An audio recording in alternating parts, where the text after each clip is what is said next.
اما یبلغن عندک الکبر، اگر پہنچ ہی جائیں وہ دونوں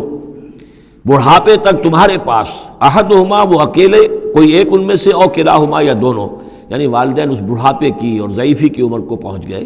یا والد فوت ہو گئے والدہ ضعیفی کی عمر کو پہنچ گئی، یا والدہ فوت ہو گئی والد ضعیفی کی عمر کو پہنچ گئے، یا دونوں کے دونوں ضعیفی کی عمر کو پہنچ گئے، اما یبلغن عندک الکبر احدہما او کلاہما فلا تقل لہما اف، تو انہیں اف تک مت کہو، جھڑکنا نہیں، ولا تنہرہما، ان کو جھڑکو مت،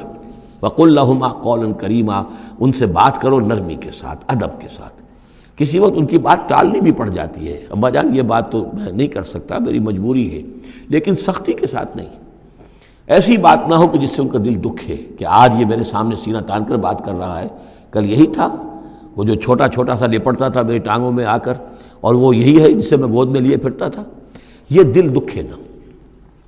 وَاخْفِضْ لَهُمَا جَنَاحَ الذُّلِّ مِنَ الرَّحْمَةِ، یہ آگے جو میں نے کہا تھا والدین کے لیے بھی اپنے بازوؤں کو، کندھوں کو عاجزی کے ساتھ ان کے سامنے جھکا کر رکھو، سینہ تان کر بات نہ ہو ان سے،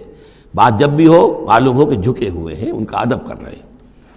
وَقُلْ رَبِّ ارْحَمْهُمَا كَمَا رَبَّيَانِي صَغِيرًا، اور دعا کیا کرو کہ اے میرے رب ان پر رحم فرما دونوں پر، جیسے کہ انہوں نے ہمیں پالا، مجھے پالا جب کہ میں چھوٹا سا تھا، میں تو سب سے زیادہ ضعیف تھا، کمزور تھا، میرے لیے غذا کا، میرے آرام کا، مجھے تکلیف ہو تو تڑپتے یہ تھے، تو اے پروردگار اب ان کے احسانات کا میں کیا بدلہ چکا سکتا ہوں، میں تجھ ہی سے درخواست کرتا ہوں کہ جو کچھ احسانات انہوں نے مجھ پر کیے ہیں تو ان کو، ان کے طفیل، تو ان کی خطائیں بخش دے اور ان پر رحم فرما۔ وَقُلْ رَبِّ ارْحَمْهُمَا كَمَا رَبَّيَانِي صَغِيرًا رَبُّكُمْ أَعْلَمُ بِمَا فِي نُفُوسِكُمْ، تمہارا رب واقف ہے خوب جو کچھ تمہارے دلوں میں ہوتا ہے۔ ان تکونوا صالحین فإنہ کان للأوابین غفورا، اگر تم واقعی نیک ہوگے تو یقیناً اللہ تعالیٰ تم میں سے جو واقعی اللہ کی طرف رجوع کرنے والے ان کے لیے غفور ہے۔ اس میں اشارہ ہے کسی وقت بوڑھے والدین، جیسے کہ ہم پڑھ آئے کہ لا یعلم من بعد علم شیئا،